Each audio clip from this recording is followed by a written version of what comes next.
두 구절입니다. 요한일서 1장 9절과 요한계시록 22장 13절 14절. 먼저 요한계시록 1장 9절을 먼저 보겠습니다. 만일 우리가 우리 죄를 자백하면 그는 미쁘시고 의로우사 우리 죄를 사하시며 우리를 모든 불의에서 깨끗하게 하실 것이요. 아멘. 자, 요한계시록 22장입니다. 요한계시록 22장 13절 14절.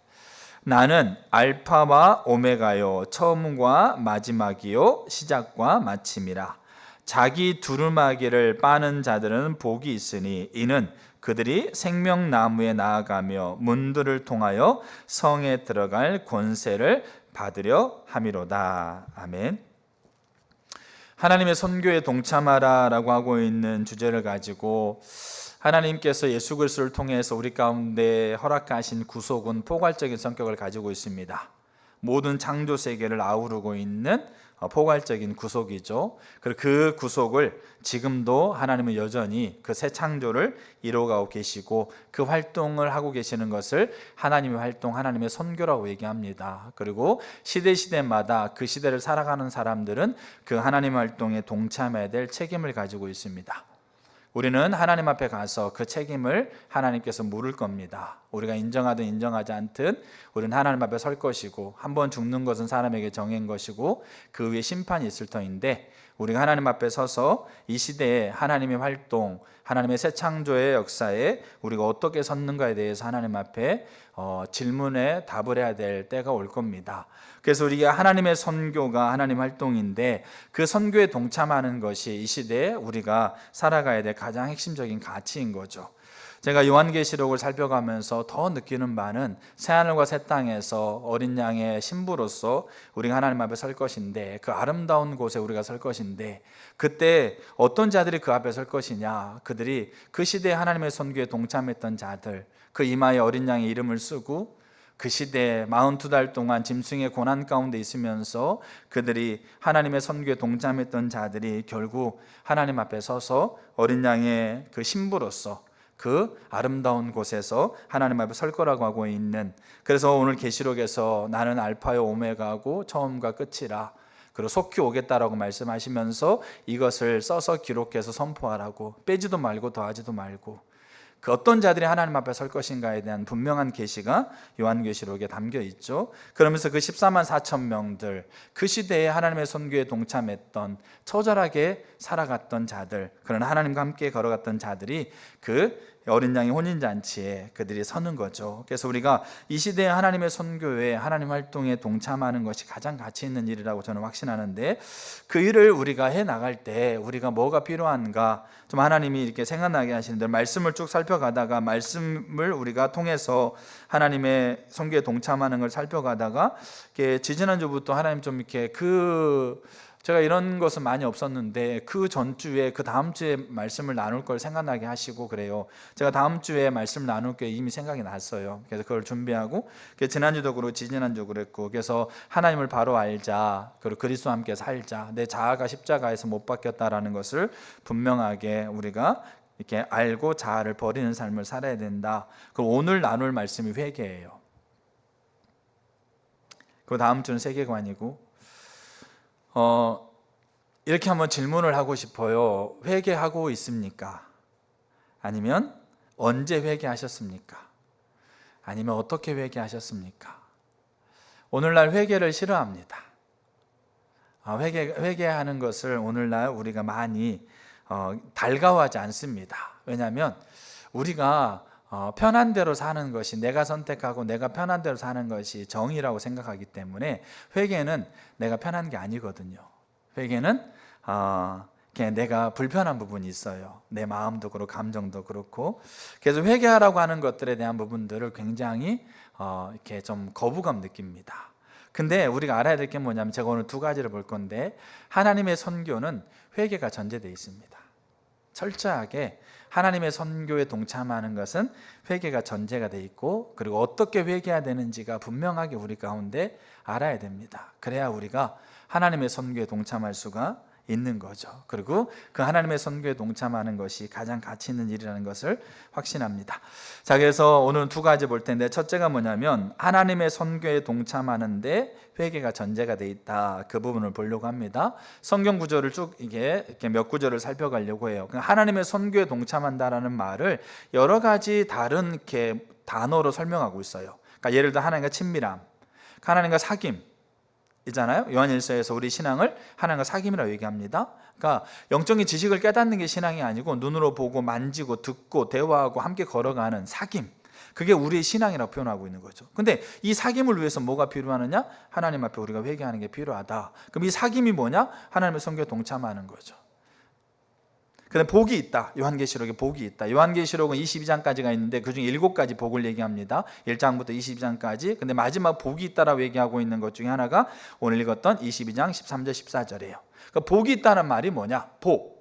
그러니까 복이 있다라는 게 뭐냐면 결국 하나님의 선교에 동참하는, 그러니까 하나님의 선교에 동참하는, 하나님이 그 시대 행하는 활동에 내 삶이 동참해서 하나님의 새 창조의 동역자로 내 삶을 세워가는 게 복음인데, 그 복음을 성경은 여러 가지 다른 단어로 표현하고 있다라는 거죠. 근데 그 뜻은 한 가지예요. 이 시대에 하나님 활동하고 있는 새 창조, 예수 그리스도의 십자가의 죽으심과 부활을 통해서 이제 시작된 새 창조의 역사에 우리가 동참해 가는 것, 하나님의 선교에 동참하는 것이, 그게 여러 가지 다른 의미들로 표현되고 있다는 거죠. 자, 그래서 그런 부분들을 한번 좀 보려고 합니다. 자, 우리가 첫 번째가 하나님의 선교에 동참하는데 회개가 전제가 돼 있다. 자, 말라기 4장 5절 보겠습니다. 말라기에서 4장 5절과 6절. 성경은 나올 것이고 제가 성경 구절이 많기 때문에 성경을 일일이 다 찾는 것은 좀 어려울 수 있습니다. 말라기 4장 5절, 보라 여호와의 크고 두려운 날이 이르기 전에 내가 선지자 엘리야를 너에게 보내리니 그가 아버지의 마음을 자녀에게로 돌이키게 하고 자녀들의 마음을 그들의 아버지에게로 돌이키게 하리라. 돌이키지 아니하면 두렵건대 내가 와서 저주로 그 땅을 칠까 하노라 하시니라.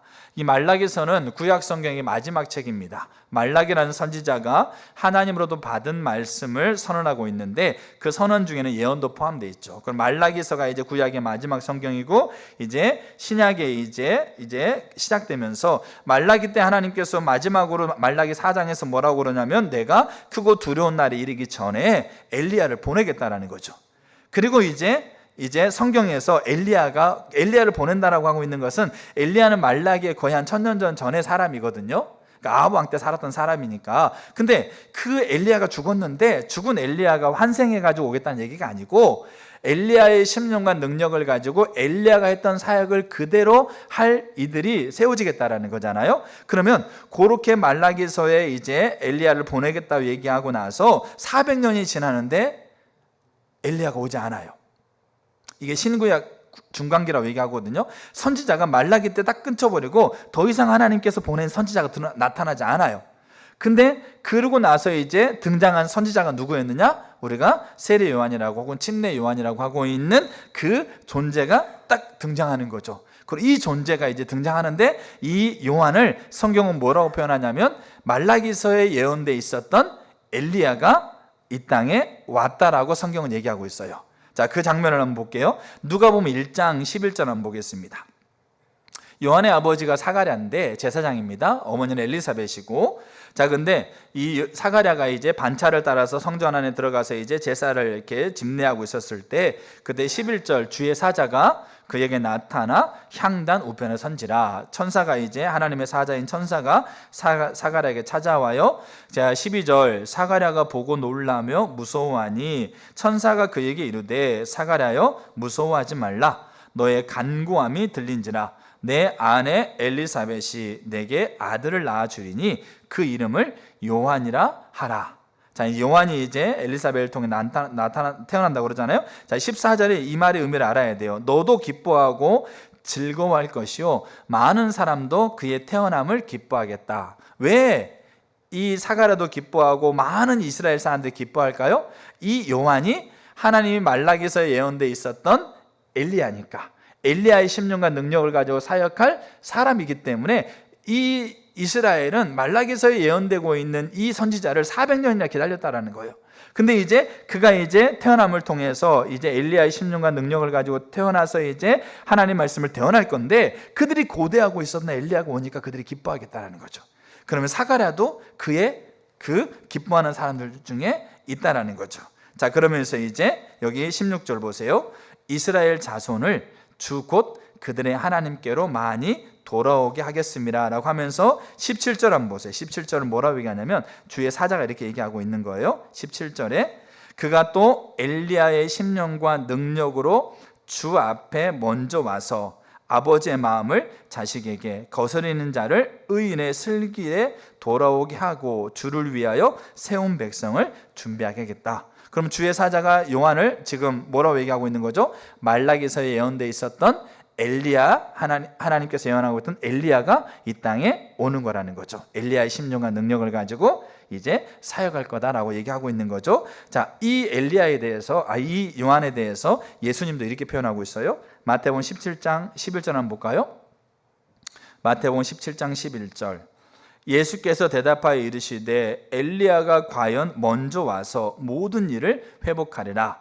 내가 너에게 말하노니 엘리야가 이미 왔으되 사람들이 알지 못하고 임의로 대우했다. 인자도 이와 같이 그들에게 고난을 받으리라.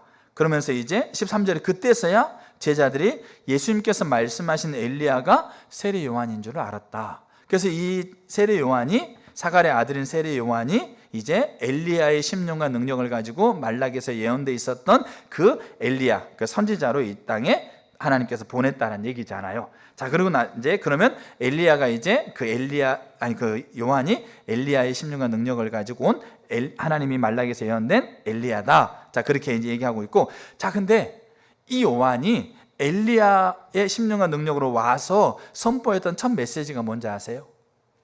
첫 메시지가 회개하라, 천국이 가까웠다라는 거예요. 자, 마태복음 3장 한번 보겠습니다. 마태복음 3장 1절. 그때 세례 요한이 이르러 유다 광야에서 전파하여 말하되 회개하라, 천국이 가까이 왔느니라. 3절. 그는 선지자 이사야를 통하여 말씀하신 자라 일렀으되 광야에 외치는 자의 소리가 있어 이르되 너희는 주의 길을 준비하라, 그가 오실 길을 곧게 하라 하였느니라. 자, 보세요. 엘리야의 심령과 능력을 가지고 말라기에서 예언되어 있는 엘리야가 하나님께서 보내셔서 왔어요. 이게 요한이고 예수님인데, 그 요한이 가장 먼저 선포한 메시지가 뭡니까? 회개하라는 거죠. 근데 왜 회개해야 돼요? 뭐가 왔기 때문에? 하나님의 나라가 가까이 왔기 때문에. 그 예수님은 하나님 나라가 임하였다고 선포하고 있는 거예요. 그러니까 하나님의 나라가 왔기 때문에 이 엘리야는 어떻게 하는 겁니까? 하나님께 회개하고 하나님 앞에 서라고 하고 있는 거죠. 하나님 나라가 왔고 하나님 나라가 이미 임하였기 때문에 회개를 전제하지 않고는 하나님 나라에 들어갈 수 없는 거예요. 회개를 전제하지 않고는 하나님의 나라가 강력하게 확장되는 그 하나님의 나라에 동참할 수 없는 거예요. 그래서 강력하게 뭡니까? 회개하라고 선포하고 있는 거죠. 자, 근데 여기에 요한이 회개하라고 얘기하고는 두 가지 이유가 나와요. 첫째가 한번 3절 한번 보세요. 3절. 다시 마태복음 3장 3절. 그는 선지자 이사야를 통하여 말씀하신 자라 일렀으되, 그렇게 돼 있잖아요. 여기서 말한 그는 누굴까요? 1차적으로 세례 요한을 얘기합니다. 그리고 2차적으로 예수님을 얘기하고, 근데 여기에서 그라라고 했을 때 이 그라라고 하고 있는 것은 요한과 예수님만을 얘기하고 있는 게 아니고 그 앞에 3장 2절에 나와 있었던 회개하는 자들을 다 포함하고 있어요.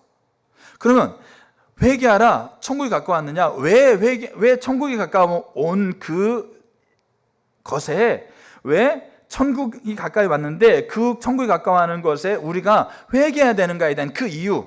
그래서 여기 3장 2절과 3장 3절 사이에는 헬라어의 가르라고 하고 있는 접속사가 들어가 있어요.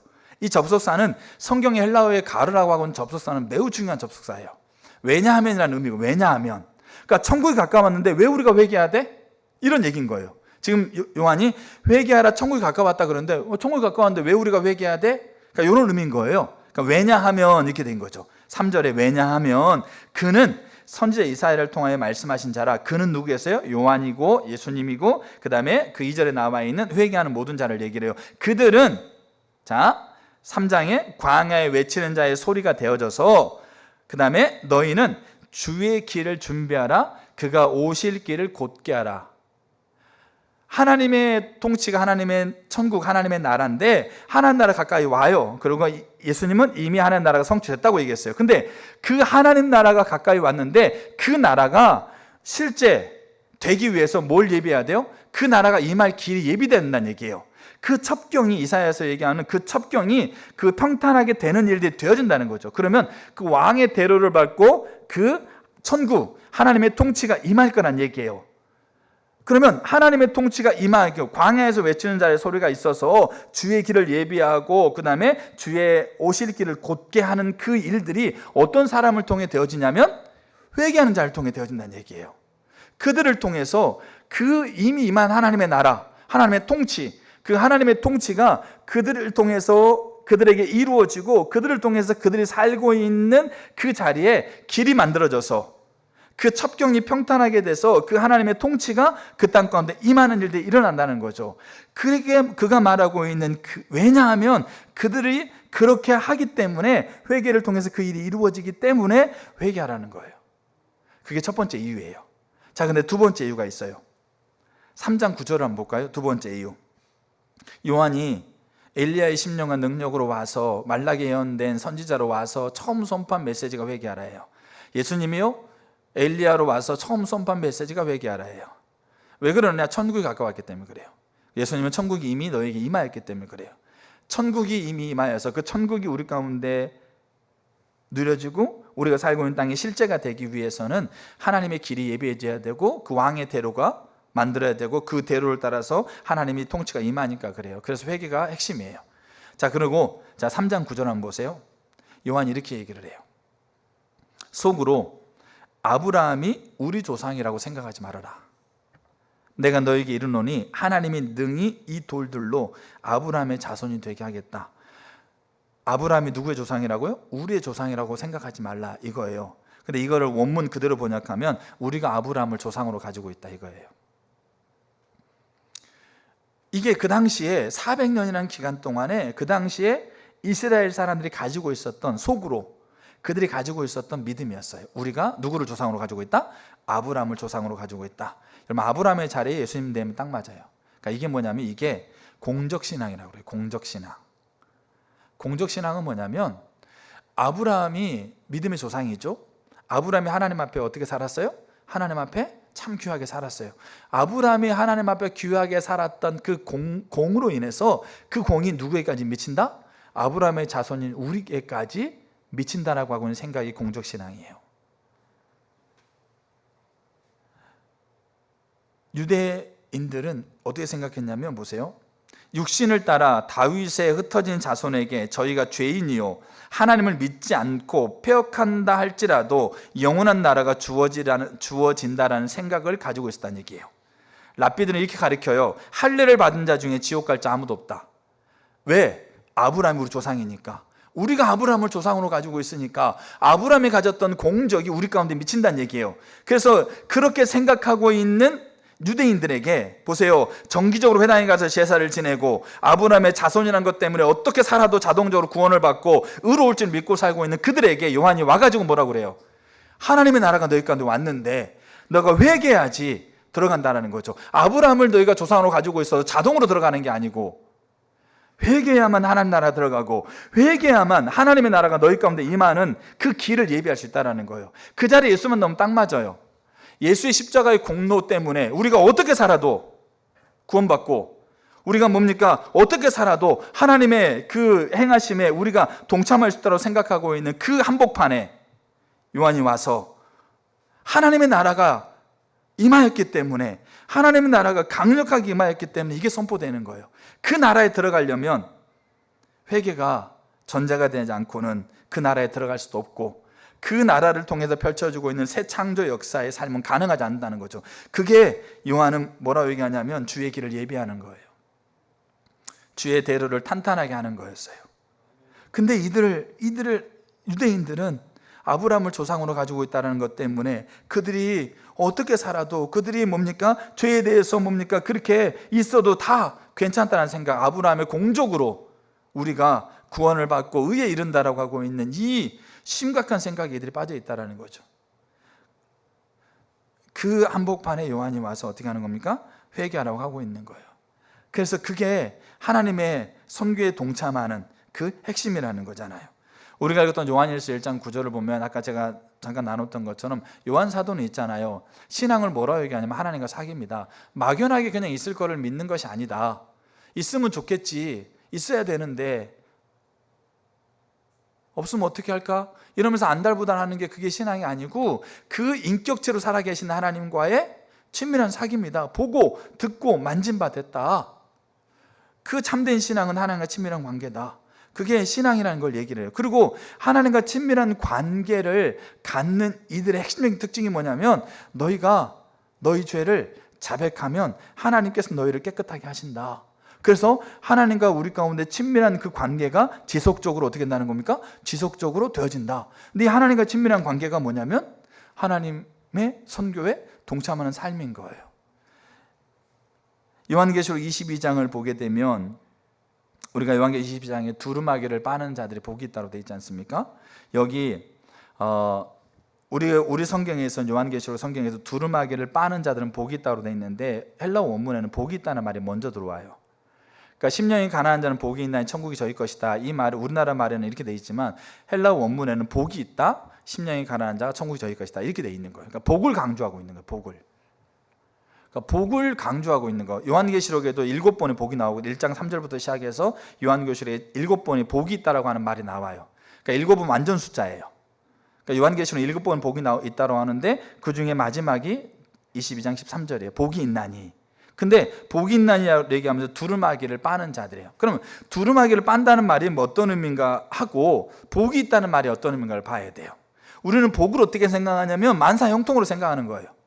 다 잘 되는 거, 다 좋은 거, 그렇게 생각하는 거죠. 그런데 문제는 잘 봐야 될 게 뭐냐면 그 당시에 요한계시록에 쓰여지고 있는 그 당시 사도 요한이 살아가고 있는 그 당시에서 복이 있다는 말을 그렇게 얘기하게 되면 그 이마에 예수 그리스도의 이름을 쓰여주고 산 사람들은 복이 아니에요. 복이.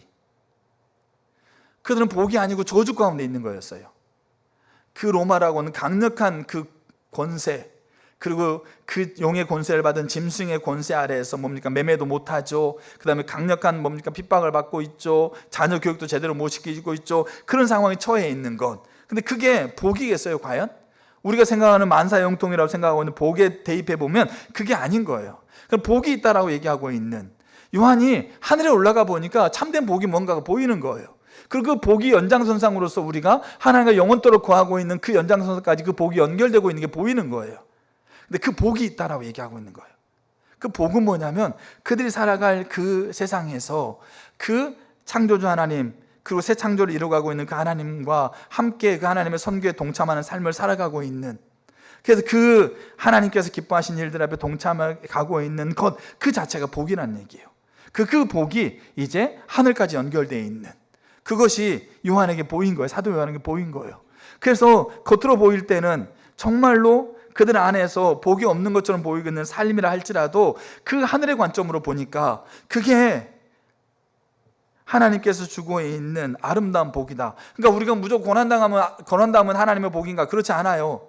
그러니까 이 관점이 하나님께서 하나님의 자녀로서 하나님의 선교에 동참하고 있는 그 자체가 복이라는, 복이 있다라고 얘기하면서, 자, 그러면서 이제 요한계시록 22장 13절에 두루마기를 빤다로 해서 두루마기를 빤다.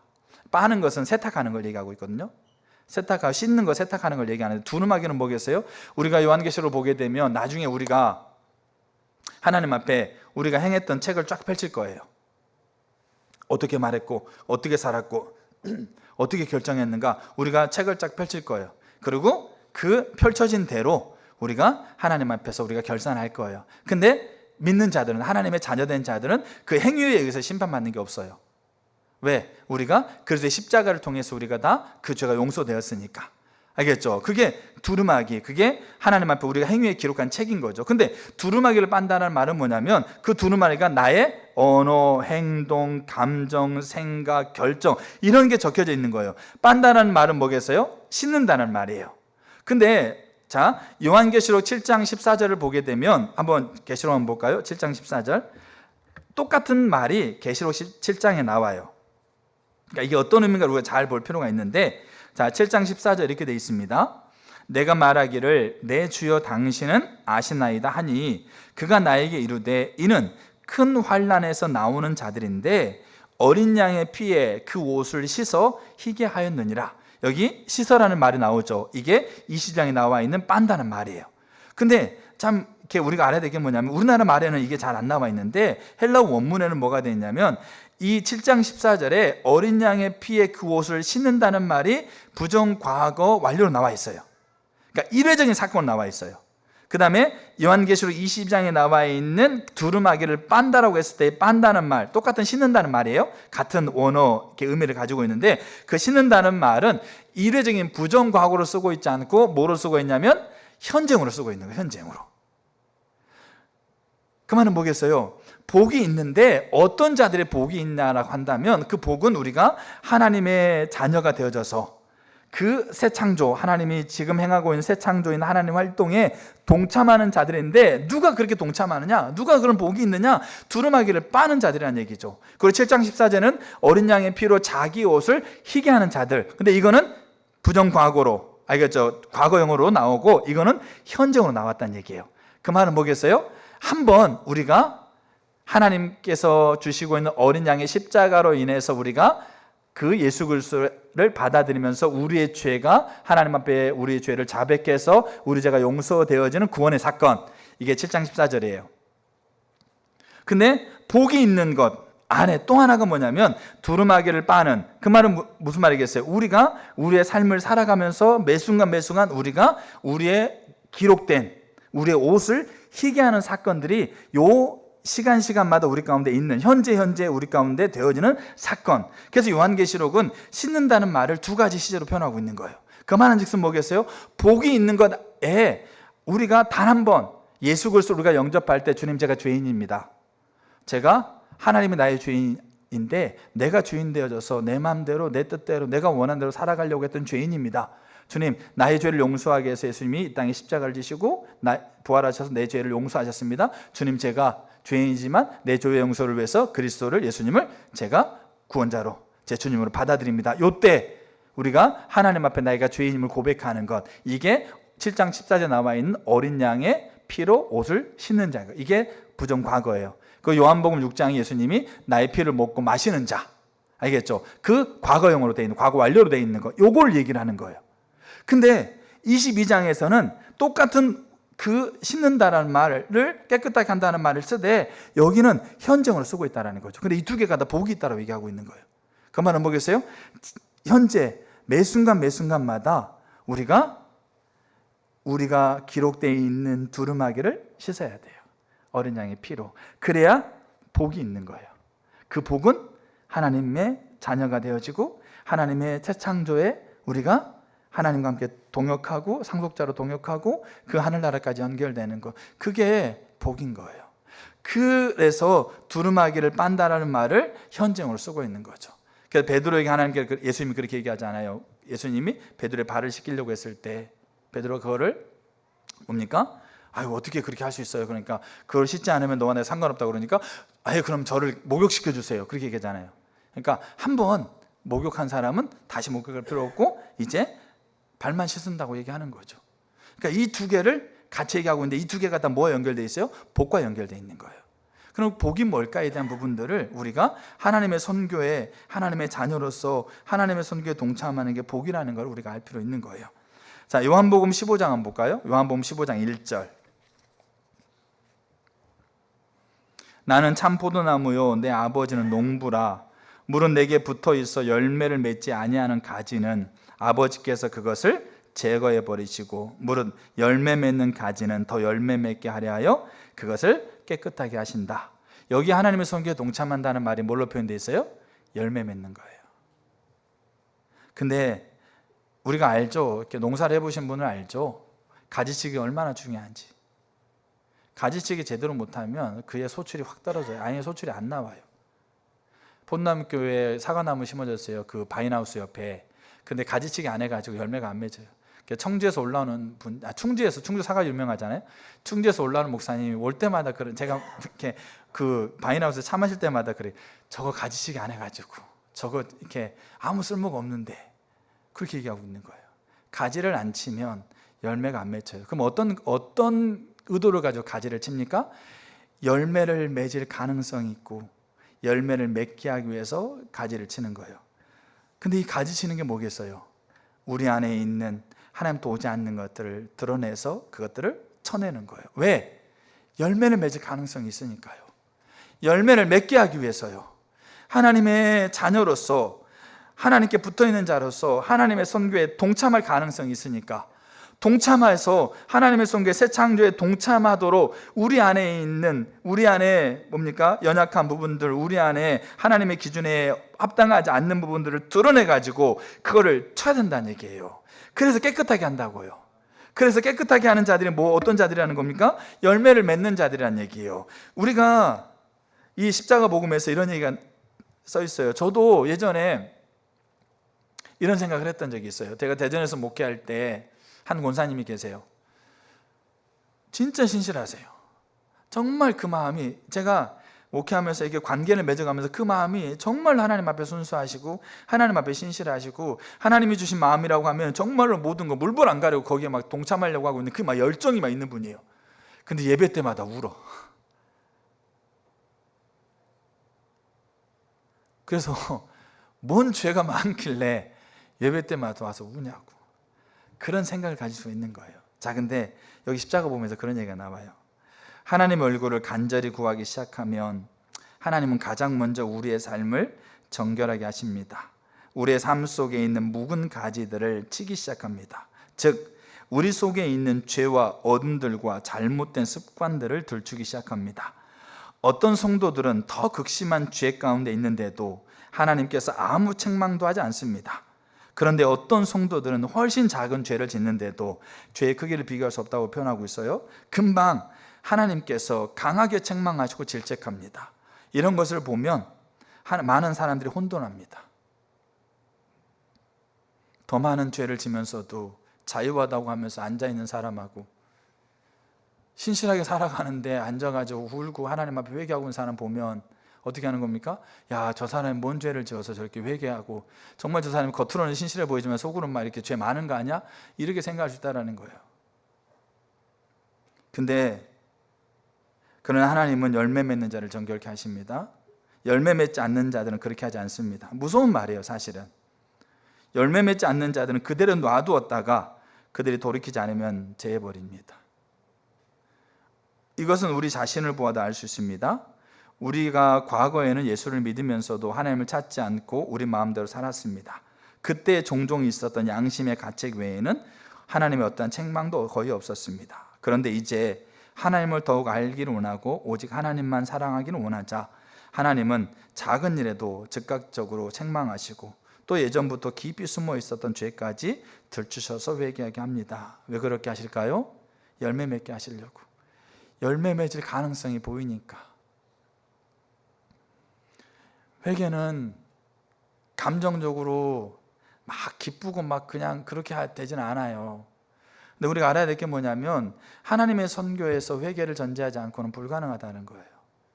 하나님의 천국에 들어가는 것과 그 천국의 백성으로서 새 창조에 동참하는 것은 회개를 전제하지 않고는 불가능해요. 근데 회개는 우리의 마음에서 그렇게 와닿지 않아요. 왜? 마음이 무겁거든요. 죄책감이 들기도 하고 마음이 그렇게 썩 즐겁지도 않아. 그러니까 회개에 대한 부분들은 부담스러운 거예요.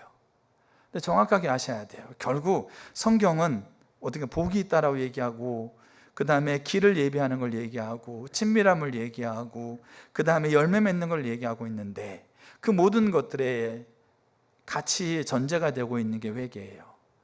우리가 하나님의 기준에서 벗어나 있는 모습을 깨닫고 그 앞에 엎드려 하나님 앞에 자백하면서 하나님 앞에 용서를 구하는 그 회개를 성경은 강력하게 강조하고 있다는 거예요. 언제 회개하셨어요? 아니요, 회개하고 계세요? 어떻게 회개하고 계세요? 우리의 삶을 한번 돌아보면 내가 과연 회개하고 있는가?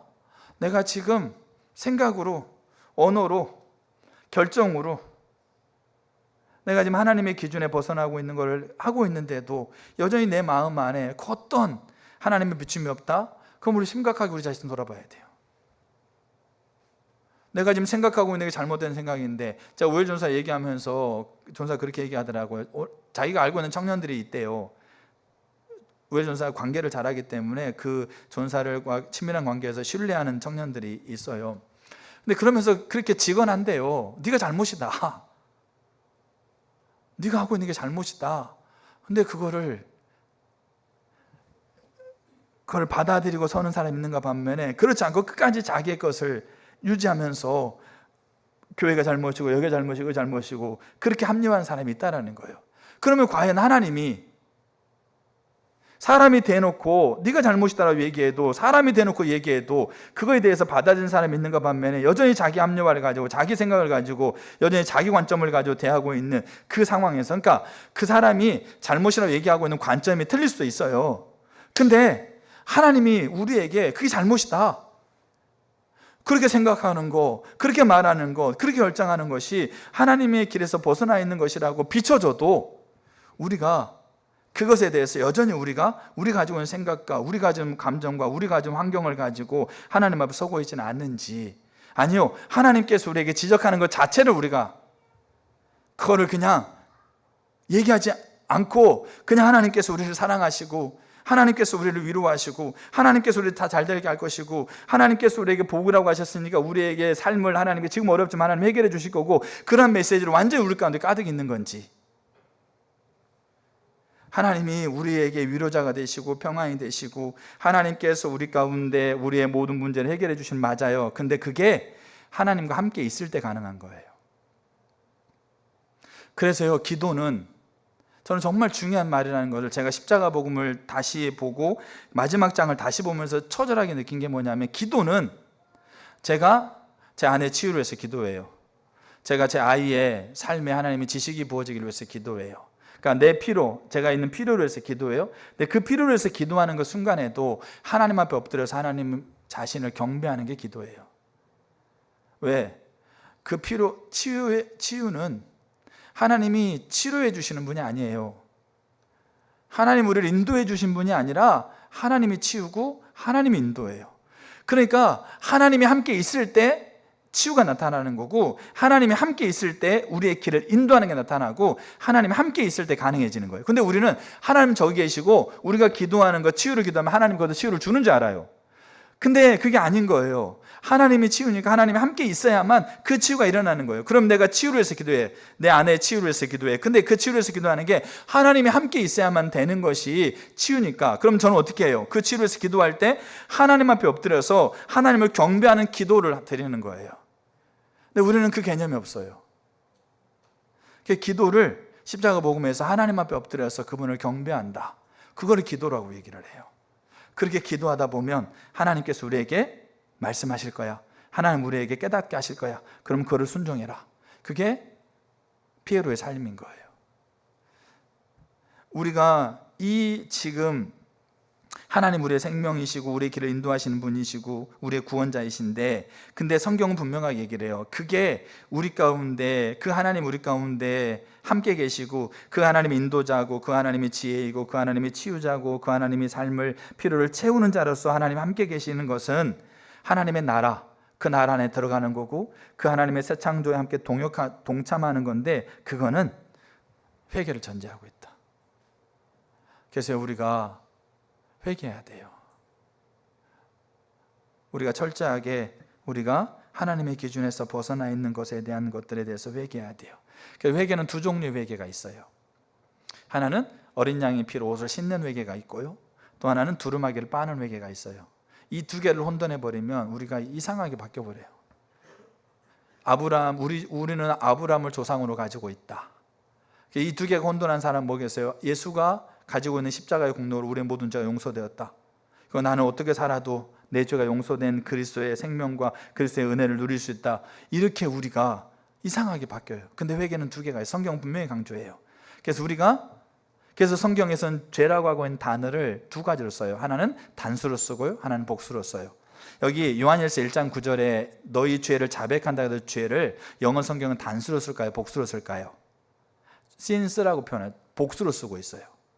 단수로 안 써요. 그러니까 하마르테아라는 게 헬라어인데 하마르테아스에 가지고 복수로 쓰고 있다고요. 왜냐하면 이게 이쪽에 해당되는 회개이기 때문에 그런 거예요. 이쪽에 해당되는 회개는 단수로 써요.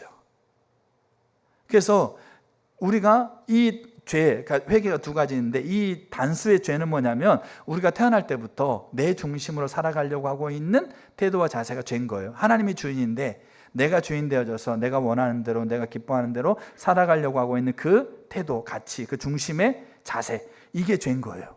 우리가 예수 그리스도의 십자가를 우리가 믿고 그 그리스도를 내 개인의 내 죄의 용서에 대한 구원자로 받아들이면서 내가 죄인임을 고백할 때는 이걸 고백하는 거예요.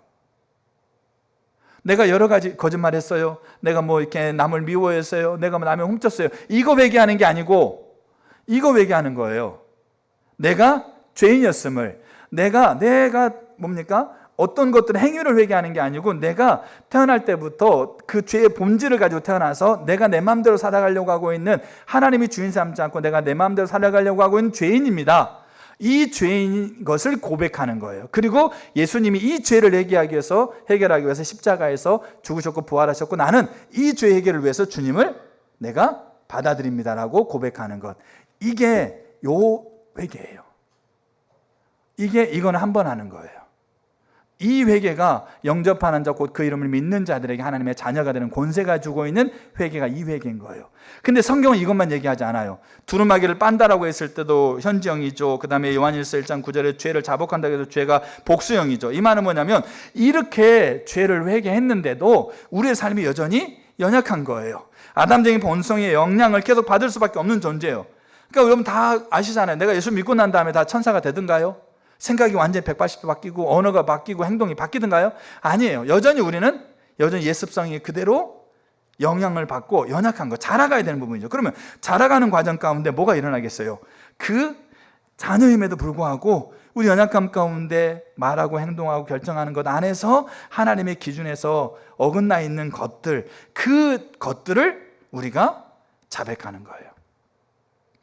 저는 요한계시록을 보면서 이 14만 4천으로 대변되고 있는 그 당시에 그 이마에 어린 양 이름을 새기며 살아가고 있는 자들이 얼마나 치열했을까를 보면 그들이 얼마나 하나님 앞에 회개하면서 그 삶을 세워가려고 그렇게 부단히 노력했을까를 생각하면 너무나도 내 삶이 너무나도 안일해 보이는 것 같아요. 왜?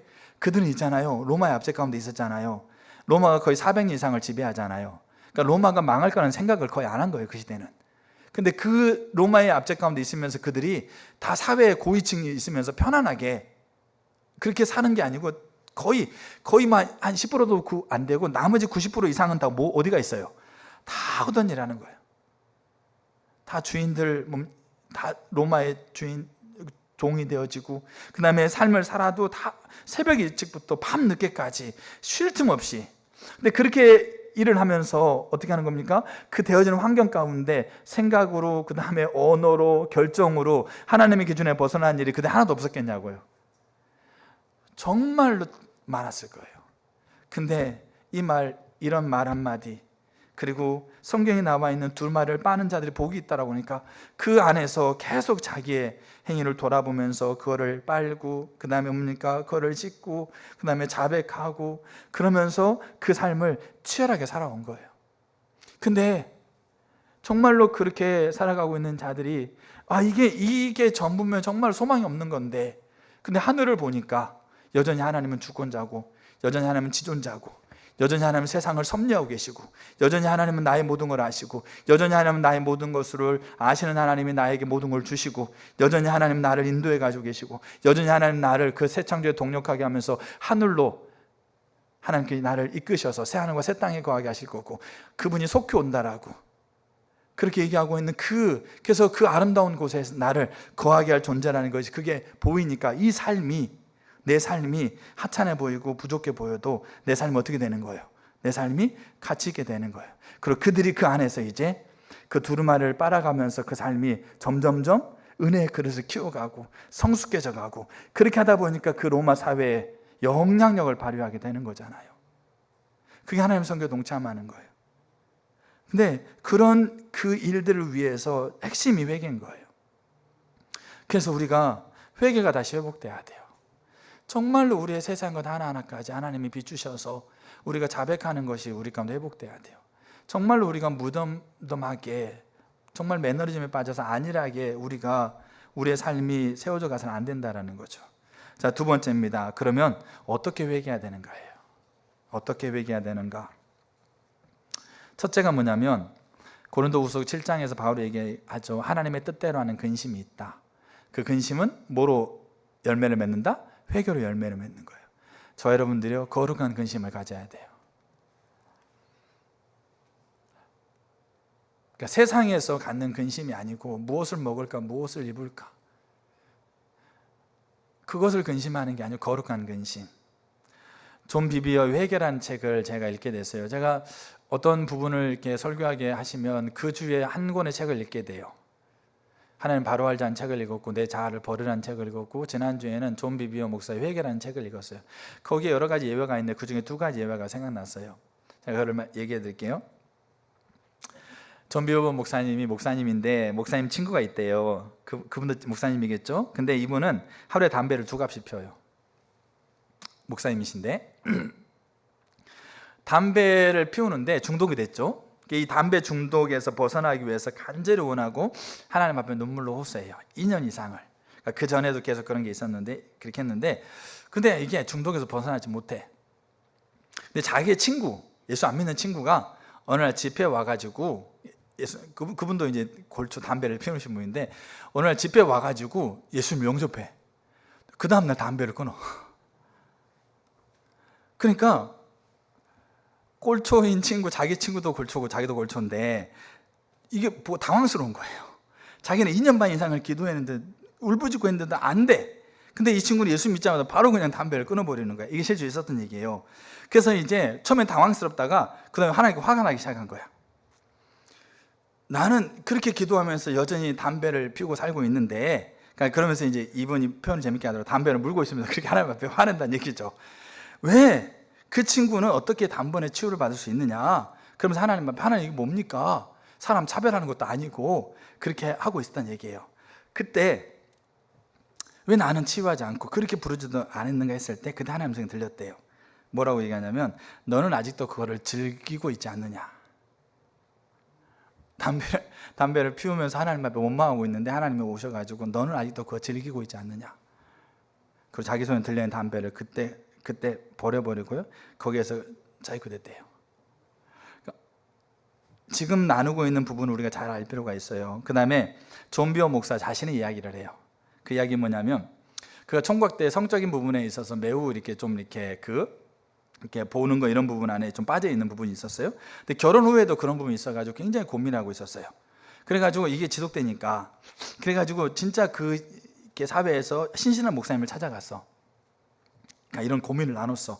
참 이렇게 이런 고민 나누기 어렵잖아요. 고민을 나눴는데 그 목사님이 정말 대다수의 많은 사람이 그런 고민을 가지고 있다.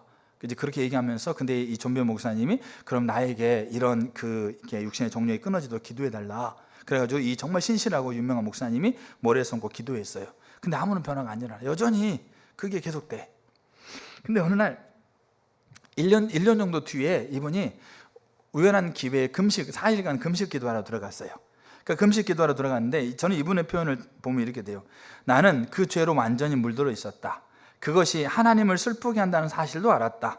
예수님은 나의 모든 문제를 해결해 주시는 일에 충분한 대가를 이미 치르셨음도 알고 있었다.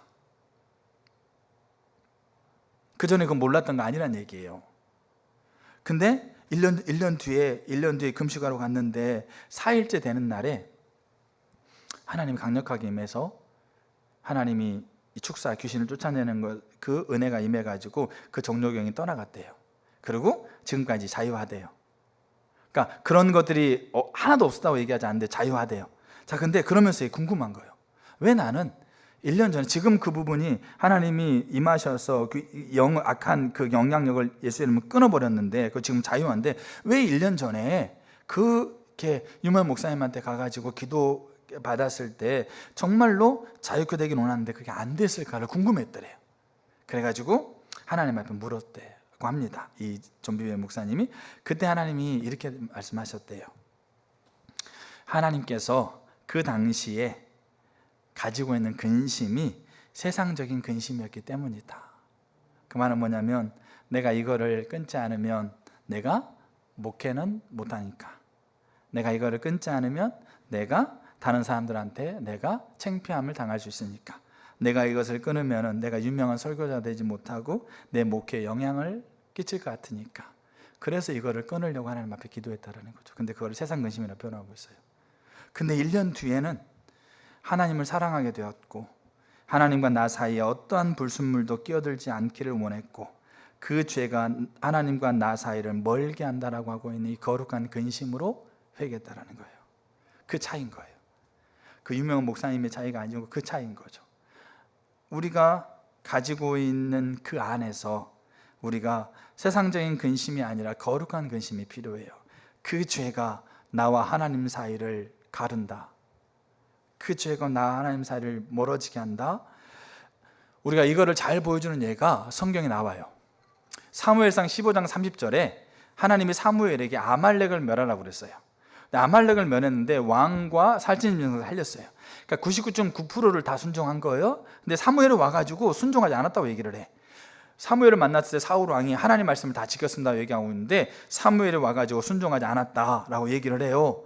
근데 사울이 자기가 순종하지 않았다는 걸 인정할까요? 인정하지 않을까요?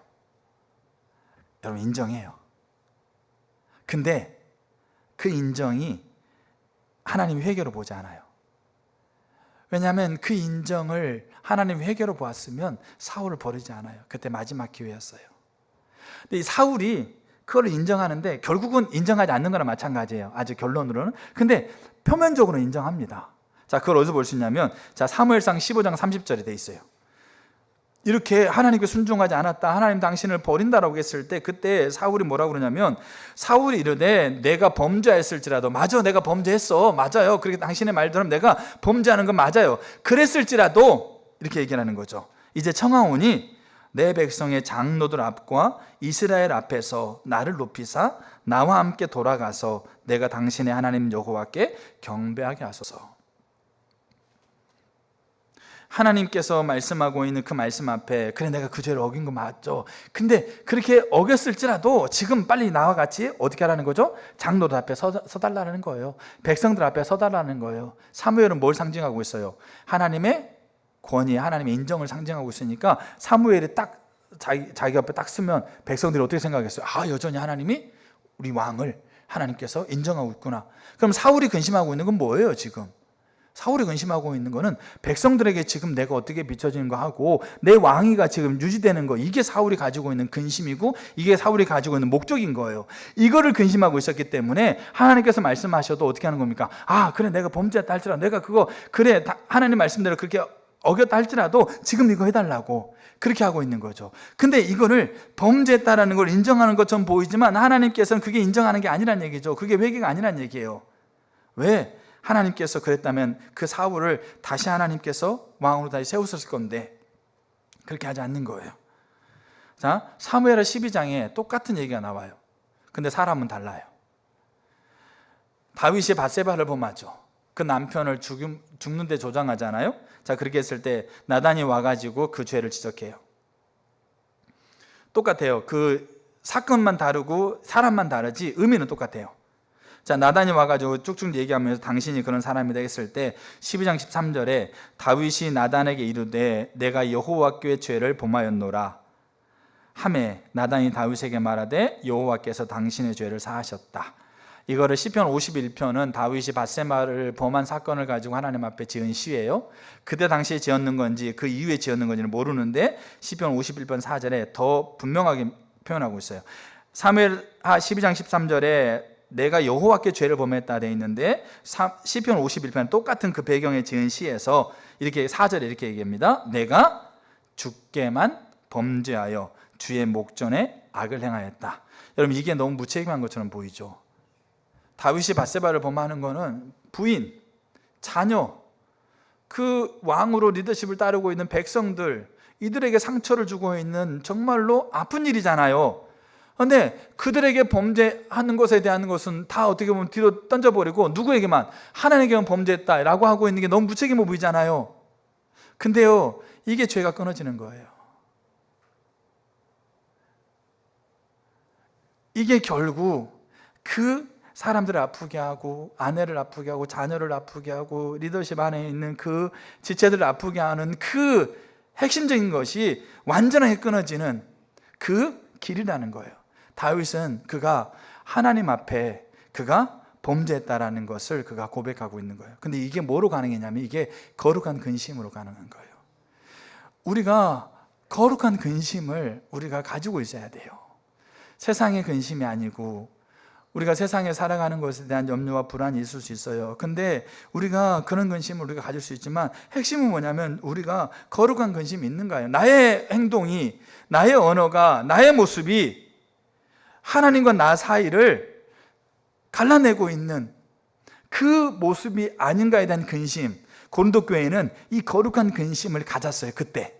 왜? 그 전에 그렇게 했는데도 몰랐는데 그 바울의 편지 때문에 이 거룩한 근심을 가졌어요. 그리고 거룩한 근심을 가지고 자기의 삶을 보니까 하나님과 나 사이를 갈라지고 있는 거라는 거죠. 그거를 보이니까 그들이 회개로 가요. 그래서 우리가 어떻게 회개해야 돼요? 우리가 거룩한 근심을 가져야 돼요. 저와 여러분들이 우리가 세상을 바라보면서도 거룩한 근심으로 세상을 바라볼 수 있어야 돼요. 나라를 바라보면서도, 자녀를 바라보고 아내를 바라보면서도 거룩한 근심으로 우리가 바라볼 수가 있어야 돼요. 이게 첫 번째예요. 이게 너무 중요한 부분이에요. 근데 우리는 이 거룩한 근심 자체가 우리 가운데는 너무나도 많이 희미해져 있는 거예요. 그 자리를 뭐로 차지해요? 세상의 근심으로 차지하고 있는 거예요. 두 번째, 그렇게 거룩한 근심이 있어서 비춰지면 어떻게 되냐면 하나님 앞에서 동의하셔야 돼요. 이거를 요즘 목사님은 하나님과 동의하라 이렇게 표현하더라고요. 하나님 앞에 동의하는 것. 참 무책임해 보일 수 있잖아요. 아까 얘기했던 아내, 자녀, 자기를 따르고 있는 이들 볼 때 정말로 마음 아프게 한 거에 대한 부분이 있는데, 근데 자기의 죄를 합리화하지 않고 어떻게 하는 겁니까? 하나님 앞에서 하나님과 동의해야 돼요. 그 말은 하나님, 이 생각이, 이 언어가, 이 결정이 하나님과 나 사이를 가르게 하는 죄였습니다. 그거를 동의하라는 거죠.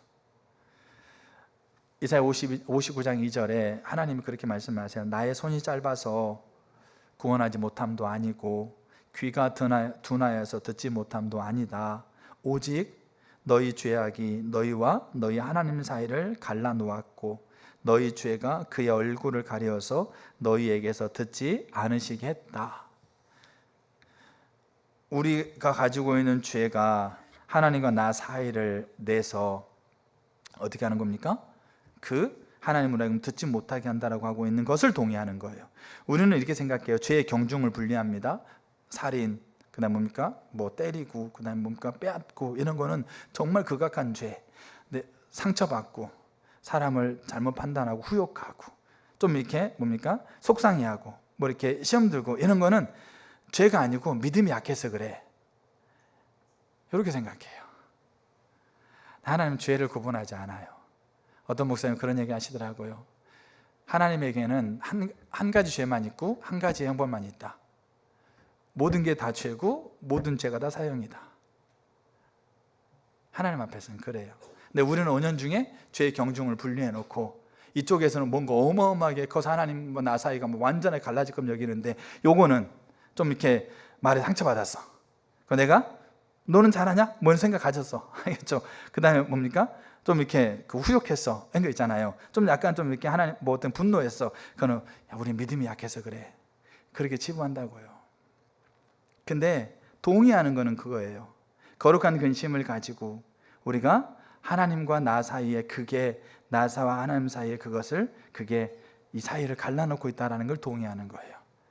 세 번째가 예수 그리스도가 십자가에 못 박혔음을 기억하는 거예요. 그러니까 그리스도의 십자가의 죽으심과 부활은 죄의 해결책입니다. 이 단 한 번의 죄 해결책이고, 이 매 순간 자기 두루마리를 빠는 것에 대한 해결책이에요. 우리가 그렇게 거룩한 근심을 가지고 하나님께 동의하면 그 다음에 뭐 하냐면 우리가 그걸 채우려고 해요. 좀 더 열심히. 내가 안 해야 되겠다. 내가 더 열심히 해서, 그 죄가 있는데 더 열심히 해서 그 죄를 상쇄시키는. 그래서 이게 하나인데 내가 10개 해가지고 그 하나를 그냥 없는 것처럼 포장하려고 하는 거죠. 근데 안 되는 거죠. 안 되는 거예요. 그래서 이사야 53장에 그가 찔림은 우리 허물을 인함이고 우리는 다 양 같아서 각기 제 길로 갔거늘 여호와께서 우리의 죄악을 그렇게 담당시키셨다. 베드로서에서, 로마서에서 바울이 우리의 죄 해결책은 유일한 십자가의 공로 외에는 없다. 그러니까 우리가 그걸 기억하는 거예요. 그러니까 내 죄의 문제가 하나님과 나 사이를 갈란 그 죄인데, 이 죄가 어디서 해결된 거예요? 십자가에서 해결된 거예요. 그것을 뭐하라는 거죠? 기억하라는 거죠. 우리의 공로가 아니라, 나의 노력이 아니라, 내 어떤 대가가 아니라 그리스도의 십자가에서 그 죄가 용서되었다는 것을 기억하고 그 다음에 자백해야 돼요. 하나님, 이게 나와 하나님 사이를 가른 죄였습니다. 근데 이 죄가 십자가에서 용서되었습니다. 주님, 제가 그게 죄였음을 고백합니다. 주님, 저를 용서해 주세요. 그렇게 고백하는 거예요. 그러면 그게 요한일서에 나오고 있는 자백이고, 그게 두루마리를 빠는 거예요. 그래서 요한계시록을 살아갔던 요한사도가 1, 2, 3서 요한계시록, 요한사도 서신이잖아요. 그 시대를 살아갔던 자들이 죄에 무감각해지는 자들도 있고, 죄에 눌려있는 자들도 있고, 그러나 이 올바른 신앙의 가치관 가운데 있는 이들은 매일매일 그의 두루마리를 빨았던 거예요. 그때 이것을 그들이 회개하는 그 길로서의 그들이 선 거예요. 거룩한 근심 아래서 하나님의 동의하고 그리스도의 십자가를 기억해서 그들이 십자가, 자기의 죄가 그렇게 하나님과 갈랐던 걸 동의하고 자백하면서 그 십자가를 붙드는. 그리고 마지막으로 그렇게 하나님께서 그렇게 그 길에 따라서 내가 두루마리를 빨았으면, 그러면 그 회개의 결과를 믿음으로 받아들이는 거예요. 하나님이 수없이 많은 구절에서 이런 얘기를 하세요. 너를 깨끗하게 하겠다? 내가 다시 오겠다? 너희가 회개한 죄를 내가 등 뒤로 던지겠다? 잊어버리겠다? 주원 같을지라도 깨끗하게 솜털같이 지게 하겠다? 이런 류의 이야기들을 성경은 너무나 많이 해요. 왜? 그렇게 회개하는 자들을 하나님께서 어떻게 하시겠다라고 하고 있는 것을 분명하게 하나님 선언해 주고 있는 거예요. 제가 세계관을 배우면서 세 가지 단어를 정의하더라고요. 사실, 진실, 진리. 이 단어 제가 챗GPT한테 물어봤어요. 사실, 진실, 진리가 어떤 의미를 가지고 있나 한번 여러분들 물어보세요. 근데 보세요. 사실은 객관적으로 보이는 거예요. 주관을 빼고. 그러니까 어떤 사람이 나한테 정말 잘해줘. 근데 이게 사실인 거예요. 객관적으로. 알겠죠? 사실. 그럼 진실. 그러면 그 안에 담겨진 생각, 의도가 뭐냐? 이게 진실인 거죠. 그러면 진실을 알려줘. 그럼 어떻게 해요? 진실을 알고 감당할 수 있겠어? 뭐 이런 얘기 하잖아요. 그 진실. 그 진실이 나한테 잘해주는 건 사실이야. 객관적으로. 근데 진실은 뭐냐면 나를 속이려고. 나를 뭡니까? 사기하려고. 그게 진실이야. 알겠죠? 근데 진리는, 그러니까 진실은 바뀔 수 있는 부분인 거예요. 근데 진리는 뭐겠어요? 진리는 시간, 장소, 시대, 환경, 인종에 따라서 바뀌지 않는 게 진리예요. 사람을 섬길 때, 사람을 대할 때 가지고 있는 진리, 그 진리는 시간, 장소, 때, 그 다음에 시대, 인종에 따라서 바뀌지 않는 게 진리예요. 그럼 우리가 털을 삼고 살아야 될 거는 뭐냐면 사실과 진실과 진리가 다 소중해요. 근데 우리가 우리의 기저에 굳건하게 붙들고 있어야 될 건 뭐라는 거죠? 진리라는 거예요. 그래서 성경은 사실이 너희를 자유롭게 한다, 진실이 자유롭게 한다는 게 아니고 뭐라고 자유롭게 한다? 진리가 자유롭게 한다. 근데 예수님 뭐라고? 내가 곧 길이요, 진리요, 생명이다. 그러니까 우리가 세상의 역사 속에서 진리가 없었던 게 아니에요. 다 진리를 얘기해요. 근데 그 진리가 조금 한 시대는 바뀌어버려. 또 진리가 바뀌어. 근데 그렇게 수없이 많이 바뀌는 그때 시대는 진리인 것처럼 보였지만 시대가 좀 지나면 그게 진리가 아닌 거였던 거야. 또 진리가 좀 부족해. 근데 그렇게 세대는 바뀌어가고 있는 거예요. 지금도 진리는 바뀌어가고 있는 거예요. 그래서 이제 내가 생각하는 게 진리라고 얘기는, 내가 편하게 내가 선택한 게 진리라고 얘기는 거예요. 진리가 있는 다 이제 각자가 달라버려요, 이제는. 근데 그 역사의 현장 안에서 단 하나 바뀌지 않는 진리가 있어요. 그 진리가 뭐냐? 그게 하나님과 하나님 말씀이라는 거예요. 왜? 하나님이 세상을 창조하고 주관자로 계시, 지존자로 계시니까. 그래서 눈에 보이는 것이, 객관적으로 이게 눈에 보이는 사실이, 눈에 보이는 것들이 아닌 게 보이는 게 사실이야. 근데 진실을 우리가 생각하는 걸 가지고 진실을 얘기할 수 있어. 근데 진리를 봐야 되는 거예요, 진리를. 근데 보세요. 왜 우리가 회개하고 나서 회개를 받아들이지 못하는가? 두 가지 핵심적인 이유가 있어요. 하나는 감정적인 변화가 없어.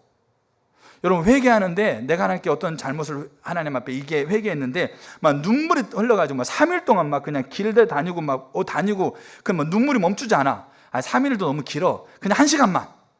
막 내가 어떤 잘못을 하나님 앞에 고백했는데 막 눈물이 흐르면서 막 통곡했어. 그러면 돌아보면서 하나님이 내 죄를 용서하셨구나. 그 생각해.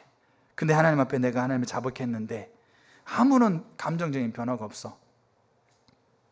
그럼 우리는 어떻게 생각해요? 뭔가 약간 좀 뭔가 좀 껄끄럽게 한다는 거죠. 또 하나, 자, 하나님께 회개하고 난 다음에 그 죄에 대해서 이제 완전하게 그냥 이렇게 상관없이 내가 바뀌어버렸어 막.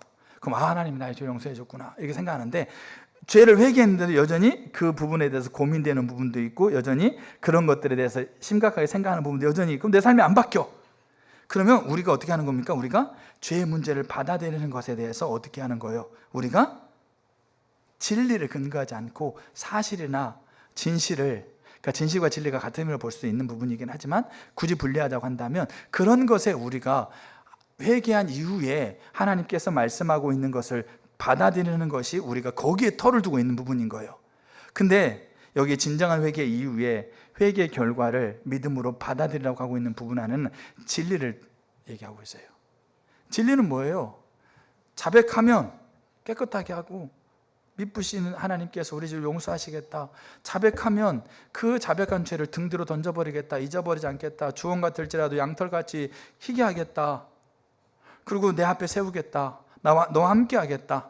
이런 게 진리인 거예요. 그럼 그것을 우리가 어떻게 하는 거예요? 우리가 받아들이는 거예요. 그리고 우리가 그 진리를 토대해서 이제 그 회개에 합당한 삶의 열매를 맺어가야 돼요. 그게 성경에서 말하고 있는 하나님의 선교에 동참하는 삶이 되는 거예요. 오늘 우리가 함께 말씀을 나누면서 저 여러분들이 회개하고 있는지, 그리고 언제 회개하셨는지, 그리고 어떻게 회개하고 있는지 우리가 한번 우리 자신을 돌아보면 좋겠어요.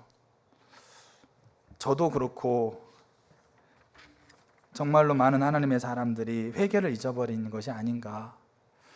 하나님의 거룩한 근심 자체가 우리 가운데 없는 거죠. 우리의 생각이 어디에 가고 있는가 한번 보세요. 돈에 가 있고, 명예에 가 있고, 건강에 가 있고, 내 유익에 가 있고, 내 지식을 세우는 거에 가 있고, 내 마음의 평안에 가 있고, 나의 행복에 가 있고, 그 다음에 뭡니까? 내 자녀 잘 되는 것에 가 있고, 내가 누리는 것에 가 있고, 이런 것에 우리의 마음이 가 있고, 그것이 있고 없음에 따라서 우리가 어떻게 하는 겁니까? 우리의 마음이 요동치고 있는 것이 아닌가. 그 자리에 거룩한 근심이 들어갈 자리가 어디가 있어요? 아니, 거룩한 근심이라고 하고 있는 것조차 우리가 생각하고 있으신가요? 우리가 삶을 살아오면서 다시 우리가 거룩한 근심을 가지고 우리가 하나님 앞에 우리가 서는 그 모습으로 우리가 세워져 갈 필요가 있는 것 같아요. 한 부분만 나누고 마치면, 제가 금요일마다 저 율코스 하면서 아이들을 예배를 섬기는데 그때 저에게 주신 마음이 그거였어요. 하나님께서 우리의 은혜의 그릇을 키웠다. 그 말은 무슨 말이냐면, 이만한 조그만 컵에다가, 처음에 이만한 조그만 컵에서 이 큰 대접에 있는 걸 부으면 바로바로 차요. 근데 내가 이 그릇 그대로 있는 게 아니고 내 그릇을 하나님이 키웠어요. 이거보다 3배나 큰 그릇은 내 지금 그릇이 된 거란 얘기죠. 근데 그러니까 전에는 조금만 부으면 가득 차가지고요, 막 그냥 감정적으로 막 알겠죠? 이런 게 있으면서 막 감동하고 감격하면서 있었어요. 근데 이제는 그릇이 커졌는데 이거 부어도 택도 없어. 부어진 것 같지가 않아. 뭐가 표도 안 나. 더 붓고 더 부어도 왜? 그릇이 커져 있으니까. 우리의 그릇이 커져 있으니까. 근데 우리는 어떻게 하는 거예요? 이것만 생각하는 거예요. 이때만 생각하는 거예요. 이때만 생각하면서 그때 은혜가 부어져가지고 가득해가지고 막 그때 바로바로 채워졌는데, 근데 우리의 그릇이 하나님이 키워놓고 그 그릇에 하나님께서 어떻게 하는 겁니까? 은혜를 담고 하나님의 마음을 담아가면서 그렇게 채워가는 가운데 그 은혜가 그 그릇이 채웠을 때 무슨 일이 벌어질까 생각해 보세요. 그리고 그 이후에 더 그릇이 커지고 그럼 그 그릇에 담길 게 뭐가 있겠어요? 이 종지에 나만 담았다고 한다면 그 그릇이 키워가는 것에 하나님 뭘 담겠어요? 우리의 그릇을 하나님이 키워놨어요. 은혜의 그릇을 키워놨어요. 근데 우리는 여전히 이것만 생각하면서 이거 없으면 막 죽을 것처럼 여기고 힘들어하고. 근데 우리가 이게 없어도 지금 여전히 우리가 뭐 해야 돼요? 여전히 우리가 거기에 하나님의 진리를 근거해서 거기에 하나님 기뻐하는 것이 뭔가를 보고 거기에 우리의 삶을 세워가는 것을 여전히 거기에 붙고 있어야 되죠. 성도의 기도가 금대접에 담겨서 하늘로 올라가고 그 보좌에 쏟아지는데 얼마나 많이 300년 이상을 기도했겠어요, 그들이. 주여, 이 일을 언제까지 하겠습니까? 이 고난이 언제까지 있겠습니까? 이 자녀가 이렇게 힘들어진 게 언제까지 있겠습니까? 라고 그 하늘을 향해서 천사들이 가는 금대접에 기도를 하늘의 보좌에 얼마나 쏟았겠어요. 근데 하나님께서 원하시는 때에 그 대접을 쏟을 거라는 거죠. 근데 그럴 때까지 그들은 계속해서 기도를 거기에 쏟아내는 거예요. 근데 그릇을 하나님이 키웠으니까 우리가 여전히 이 조그만 그릇 안에서 여전히 하나님께서 우리 가운데 있게 하신다고 한다면 그러면 그 자리에 가세요. 가서 그냥 여기에 좀간 채우는 것 같고 그냥 내가 만족하는 것을 기쁘고 즐거운 것에 그냥 그렇게 만족하시려면 그거 달라고 그러세요. 근데 하나님 우리의 그 은혜의 그릇을 키워놨어요. 거기에 우리가 뭐 담아야 돼요? 그것이 감정적으로 그 다음에 눈에 보이는 게 없어도 진리를 근거해서 계속 우리가 동의하고 하나님께서 기뻐하는 것을 세우고 하나님이 뭔 일을 하고 있는 걸 보고 거기에 우리 삶을 동참해가고 그것들을 우리가 가고 하는 것들이 우리 가운데 될 때 그때 이제 그 은혜가 처음에는 택도 없고 안 보이고 기별도 안 가고 없는 것처럼 보여도 그게 점점점 차오르게 되어지게 된다는 거죠. 그럼 그게 넘치면 이제 하나님은 더 믿음의 영향을 넓히시고 더 키우고 간다는 거잖아요. 여전히 우리가 이 자리에 가려고 하고 있는, 이게 없으면 아닌 것처럼 보이고 너무나 많은 사람이 이걸 회복이라고 얘기를 해요. 회복 맞아요. 많은 사람이 이 회복을 기대해요. 하나님은 우리의 그릇을 키워서 이거에 똑같은 일들을 하나님이 하는 거예요. 그리고 그게 회복해가는 과정이고 그게 회복이에요. 그러면 회개 마찬가지예요. 우리가 부지런히 우리의 두루마기를 빨아야 되는데 두루마기를 빨아도 어떤 감정의 변화도 없고 어떤 삶의 어떤 변화도 없는 거예요. 근데 우리는 계속 두루마기를 빠는 거예요. 왜? 하나님께서 이 말씀대로 복이 있다라고 얘기하고 열매 맺는다고 얘기하고 길을 예배한다고 얘기하고 알겠죠? 하나님과 친밀한 관계 있다고 얘기하고 그게 다 여기에 해당되니까 그럼 우리는 그 말씀을 근거해서 부지런히 우리가 그렇게 해가는 거예요. 그리고 그렇게 하지 못하는 걸 돌이키고 회개의 열매를 맺고 어떻게 회개하는가에 대한 그 길에 따라서 부지런히 우리 삶을 세워가는 거예요. 그 나머지는 하나님께 맡기는 거죠. 진리를 붙들고 진리를 신뢰하는 거죠. 하나님은 그 일을 하고 있다. 하나님은 그 일을 이루고 있다. 우리의 눈에 다 안 보이고 다 모르지만 요한이 그래서 하늘에 장차될 일을 보여준 거잖아요. 그래서 근데 거기에 명확하게 나와 있어요. 속히 오리라. 그리고 요한계시록의 마지막에 뭐라고 그러냐, 이거 빼는 자도 심판이고 더하는 자도 심판이라는 얘기죠. 그대로 전하라는 거죠. 그러니까 저와 여러분들이 우리가 회개가 우리 가운데 다시 회복되기를 축복합니다. 하고요. 그러려면 가장 먼저 거룩한 근심, 우리가 이 거룩한 근심이 우리 가운데 다시 이렇게 우리의 초점이, 우리의 관심이 이 거룩한 근심에 우리의 관심이 이렇게 모으도록 세워지도록 하나님 앞에 은혜를 구하는 게 은혜가 있으면 좋겠습니다. 기도하겠습니다. 우리 찬양팀 앞에